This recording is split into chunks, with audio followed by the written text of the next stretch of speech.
안녕하세요, 아리시나입니다. 소니 알파7 마크4가 워낙 인기가 좋아서 지금은 뭐 돈 있어도 살 수도 없죠. 물론 저는 나오자마자 고민 1도 안 하고 바로 샀습니다.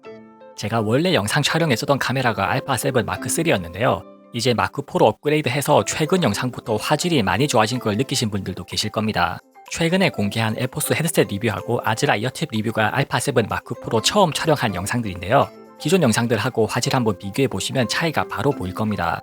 기본적인 화질 테스트는 이미 다른 데서도 많이 다루었으니까 제가 굳이 화질 테스트를 자세히 할 필요는 없을 것 같고요. 제가 왜 마크3에서 마크4로 업그레이드 했는지 뽐뿌를 좀 넣어볼까 싶네요. 결론부터 말씀드리면요. 마크3 쓰시던 분들은 마크4로 안 바꿀 이유를 찾기가 더 어렵습니다. 다들 잘 아시다시피 소니 알파7 마크4는 알파7 기본형 바디의 4세대 모델이죠. 4세대에서 가장 신경 쓴 부분이 바로 영상입니다. 요즘은 미러리스 카메라를 저처럼 영상 촬영용으로 쓰는 경우가 상당히 많아졌죠. 기본형 바디가 영상에 최적화되었다는 건 그만큼 영상 수요가 상당히 커졌다는 뜻입니다. 알파7 마크4 영상 화질에서 가장 중요한 업그레이드가 뭐냐면요.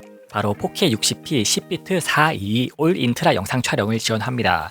3세대까지는 4K 30p에 8비트 420까지가 한계였죠. 반면에 4세대는 4K 120p가 안되는 점만 빼면 화질적으로는 알파7 S3보다도 더 좋아졌습니다.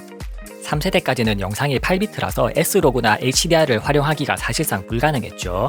4세대는 이제 10비트까지 지원되니까 S로그를 마음껏 써서 HDR 촬영도 할 수 있습니다. 크로마 서브 샘플링도 422까지 지원돼서 컬러 디테일도 훨씬 좋아졌죠. 최종 영상 결과물이 8비트더라도 10비트 촬영이 되면 훨씬 좋은데요. 후보정 관용도가 훨씬 높습니다. 8비트로 촬영해서 후보정하면 개조가 다 깨지죠. 10비트로 촬영하면 그런 후보정 화질 저하를 최소화시킬 수 있습니다. 스틸 사진 로우 촬영하고 비슷한 효과죠. 한편으로는 전문 촬영에서 또 빼놓을 수 없는 올 인트라 설정도 됩니다. 올 인트라는 프레임 하나하나의 이미지 전체를 영상에 저장하는 방식인데요. 키프레임 기준으로 중간 프레임을 압축하는 GOP 방식보다 화질도 좋고 디코딩 시간도 짧습니다. 그래서 프로 촬영에서는 편집 시간을 줄이기 위해서 보통 올 인트라도 촬영하죠. 대신에 올 인트라는 비슷한 화질의 GOP 설정보다 용량을 훨씬 많이 먹습니다. 알파7 마크4도 올 인트라는 비트레이트 옵션이 600mbps까지 있죠. 같은 10비트 422일 때 비트레이트가 3배입니다. 그래서 올 인트라 촬영을 하려면 메모리를 넉넉하게 준비해야겠죠. 전문적인 영상 촬영에 대응하는 중요한 기능이 또 두 가지가 있는데요. 일단 포커스 브리딩 보정 기능이 추가됐습니다. 초점이 변화할 때 화각 변동을 최소화시켜주죠. 그리고 실시간으로 초점 거리를 시각화해서 보여주는 포커스 맵 기능도 추가됐습니다. 노출이 고정된 프로 촬영에서 포커스에 집중할 수 있게 해주는 전문가용 기능이죠. 포커스 맵과 포커스 브리딩 보정 둘 다 사실 상급기인 알파7 S3에도 없던 기능입니다. 이런 부분에서는 상급기, 하급기 안 따지고 최신 바디에서 구현 가능한 최대한의 기술력을 보여주죠. 4K 30p 촬영이 주력인 분들은 오히려 알파7 S3에서 업그레이드된 바디라고 봐도 좋을 정도입니다. 스튜디오 편집이 아니라 원본 영상 그대로 활용하려는 분들을 위해서도 개선이 많이 됐는데요. 컬러 사이언스와 화질 설정이 소니 최신 바디 기준으로 업그레이드 되었습니다. 체감적으로 가장 큰 개선점은 역시 기존의 마이스타일과 사진 효과 기능이 통합된 크리에이티브 룩이죠. 3세대까지 있던 마이스타일에서는 설정값이 3가지밖에 없었습니다. 반면에 신형에 탑재되는 크리에이티브 룩은 총 8가지나 되죠. 그만큼 바디 자체에서 폭넓은 색감 설정이 가능합니다. 기본 프리셋만 잘 골라도 결과물이 정말 만족스러운데요. 특히 소프트 하이키 설정이 인물 사진용으로 아주 환상적이죠. 이거 하나만으로도 소니 9형 바디에서 신형으로 바꾸고 싶다는 분들이 많더라고요. 알파7 마크4는 심지어 상급 바디에도 없는 소프트 스킨 기능까지 새롭게 추가됐습니다. 포샵할 필요도 없이 인물 사진용 후보정을 바디가 다 해주는 셈이죠. 소프트 스킨 기능은 영상에서도 쓸 수 있는데요. 그래서 알파7 마크4에서 또 추가된 USB 스트리밍 기능을 쓸 때도 얼굴 캠용으로 아주 좋습니다. 한편으로는 화질적으로 알파7 S3보다도 더 좋은 점이 있는데요. 센서가 3300만 화소로 높아졌습니다. 사진이든 영상이든 해상력이 확실히 올라갔죠. 사진에서 해상력이 좋아진 건 말할 필요도 없겠죠. 화소수로 단순하게만 개선해도 알파7 마크3보다 해상력이 37%나 좋아졌습니다. 영상 촬영도 4K 30p에선 무려 7K 오버샘플링 처리인데요. 그러니까 센서 전체에서 16:9 영역에 해당하는 모든 화소 데이터를 4K 영상 촬영에 다 쓴다는 얘기죠. 다만 살짝 아쉬운 건 4K 60p 촬영은 슈퍼 35mm 크롭에서만 가능하게 제한이 걸려 있네요. D램 적층형 센서도 아니고 해서 아무래도 3300만 화소 전체를 다 스캔하는 60p 촬영은 좀 힘든가 봅니다. 물론 대부분의 크리에이터들이 주로 30p를 쓰니까 60p 크롭 제한이 실제로 큰 문제까지는 아닌 것 같네요. 한편으로는 코덱도 이제 H265 코덱을 지원합니다. 다만 여전히 이해가 안 되는 점은 H265 코덱에선 30p를 지원을 안 하네요. 사실 이건 소니 상급기들도 지원을 안 해주고 있는데요. 60p도 되는데 왜 굳이 30p만 뺐는지는 좀 이해하기 힘들죠. 이거는 60p 크롭하고는 다르게 실질적으로 HS 코덱 봉인이나 마찬가지라서 좀 많이 아쉽습니다. 이 정도는 나중에 펌업으로 충분히 개선이 가능하니까 한번 기다려보죠. 이제 외부 디자인 차이를 자세히 보면요. 4세대가 영상 촬영용 바디라는 걸 가장 잘 보여주는 게 바로 회전 LCD입니다. 이제는 틸트 LCD가 아니고 알파 7 S3처럼 측면 회전 LCD로 바뀌었죠.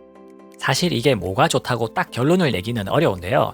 사진이 주력인 분들하고 영상이 주력인 분들이 선호도가 극단적으로 갈리거든요. 전통적으로 사진에선 틸트 LCD를 선호하고 영상에선 회전 LCD를 선호하는 성향이 아주 뚜렷합니다. 사진에서는 왜 틸트 LCD가 선호되냐면요. 화면의 광축이 센서 광축하고 일치하기 때문입니다. 그래서 화면을 보면서 앵글을 잡을 때 시차가 적어서 위화감이 적죠. 반면에 영상에선 왜 회전 LCD가 선호되냐면요. 셀피 촬영 때문입니다. 카메라를 바라보면서 셀피 촬영을 할 때 액정이 보여야 뭘 찍든지 하죠.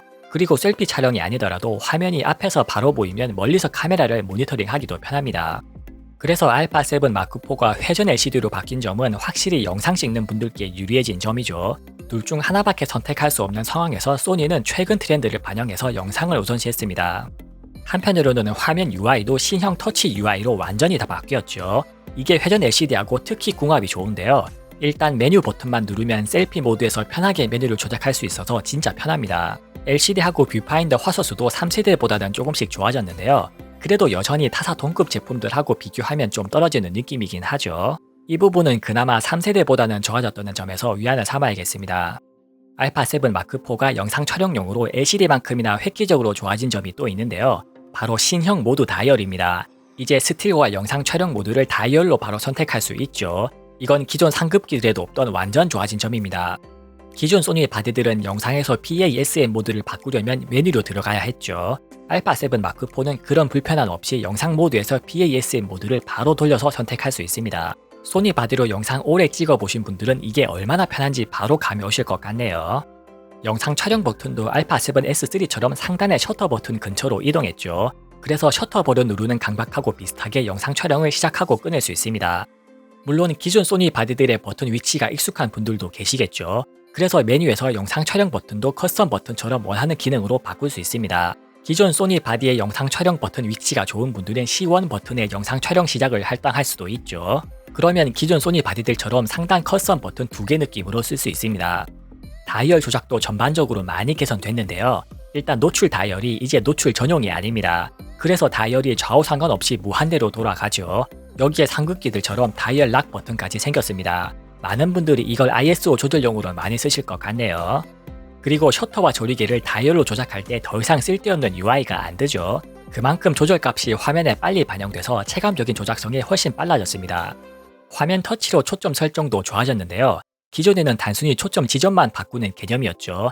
알파 7 마크4는 터치로 초점을 맞추면 현재 AF 설정에 상관없이 바로 동체 추적이 됩니다. 이게 필드 촬영에서 진짜 편하더라고요. 물론 측거점 조절 조구 버튼도 상급기하고 똑같은 디자인으로 바뀌었죠. 조구 버튼을 조작할 때 그립감이 좋아서 훨씬 안정적입니다. 메모리 카드 슬롯도 이제 상급기들처럼 CF 익스프레스 A 타입을 지원하는데요. CF는 1번 슬롯만 지원하는 점이 상급기들하고 일부러 차이를 준 느낌이 좀 들긴 하네요. 소니 미러리스로 동영상 촬영을 하려면 메모리 카드를 잘 골라야 되는데요.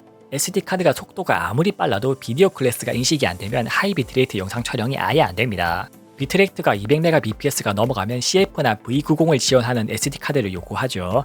소니 순정 메모리 카드 기준으로는 올 인트라 4K 촬영은 일단 CF나 G-터프 SD카드가 필수고요. 그냥 4K 10비트 422 촬영까지는 M이나 E를 써도 됩니다.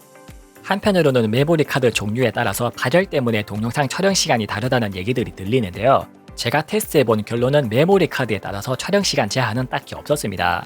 XAVC S4K 10비트 422 촬영은 메모리 카드 상관없이 배터리 하나 다 쓰도록 촬영이 가능했고요. XAVC HS 코덱에서도 메모리 카드 상관없이 비슷한 연속 촬영 시간을 보였습니다. 발열을 줄이고 싶은 분들을 위해서 꿀팁을 하나 드리면요. 후면 LCD를 개방한 다음에 발열 시트를 붙이면 발열이 좀 나아집니다. 열화상 카메라도 촬영해보면요.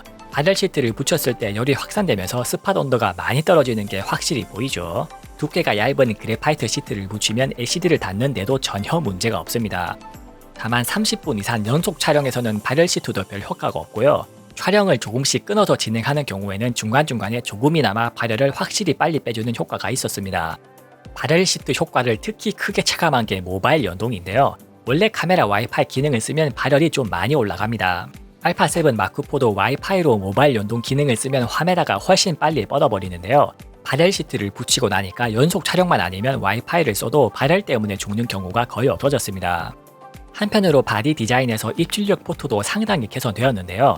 일단 포트 캡이 90도로 정확하게 고정됩니다. 알파7 마크3에서 덜렁거리던 포트 캡으로 고통받던 분들이라면 이게 얼마나 큰 개선인지 잘 아시겠죠?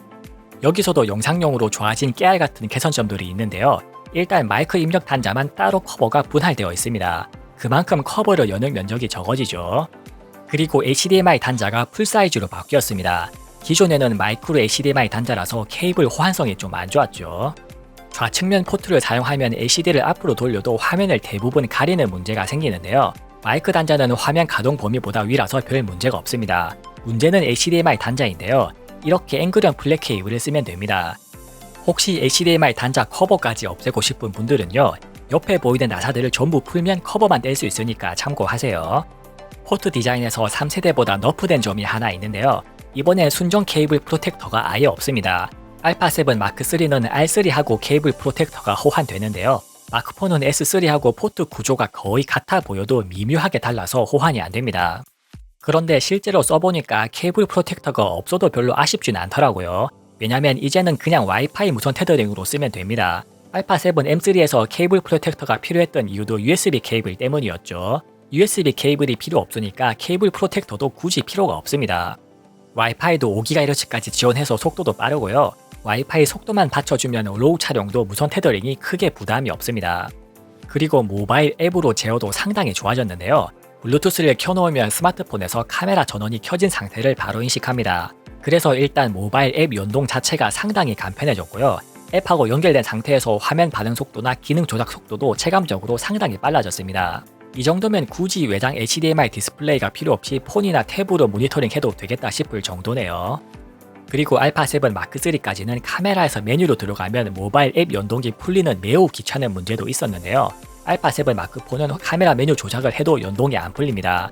M3 써보신 분들은 아시겠지만 이 작은 차이가 실제로 써보면 편의성 차이가 엄청나게 큽니다. 마지막으로 소니 미러리스 중에서 알파7 마크4가 최초로 지원하는 기능이 바로 USB 스트리밍인데요. 일반 웹캠보다 훨씬 화질이 좋은 미러리스 카메라를 얼굴캠용으로 쓰는 경우가 점점 많아지고 있죠. 알파7 마크4는 HDMI 캡처 보드를 쓸 필요 없이 바로 웹캠처럼 쓸 수 있습니다. 물론 웹캠 모드에서도 크리에이티브 룩과 소프트 스킨 기능을 쓸 수 있고요. 그만큼 전체 시스템과 워크플로우가 간편해지고 비용도 절약됩니다. USB 스트리밍 화질은 FHD 해상도에서는 60p까지 가능하고요. 4K는 15p까지만 가능합니다. 그래서 실질적으로는 FHD 전용 기능이죠. 물론 웹캠 용도로는 아직까진 대부분 FHD를 쓰니까 실제 사용에 별 문제는 없습니다. 지금까지 알파7 마크4가 왜 좋은지 뽐뿌를 좀 넣어봤는데요. 일단 영상 촬영에 주력인 분들은 그냥 무지성으로 업그레이드 가야 됩니다. 사진 촬영에 주력인 분들도 LCD 빼고는 대부분 업그레이드죠. 정가 기준으로 보자면 알파7 마크3하고 가격 차이가 50만원 정도인데요. 원래 3세대 쓰다가 4세대로 업그레이드한 실제 유저로서 말씀드리면요. 그 차이가 진짜 1도 아깝지 않을 정도로 엄청나게 좋아졌습니다. 알파7 마크4는 단순히 업그레이드가 아니라 아예 한 급수 이상 차이나는 상급 바디라고 말씀드리고 싶네요. 이상 아리즈나였습니다. 영상이 유익하셨다면 구독과 좋아요로 많은 응원 부탁드립니다. 감사합니다.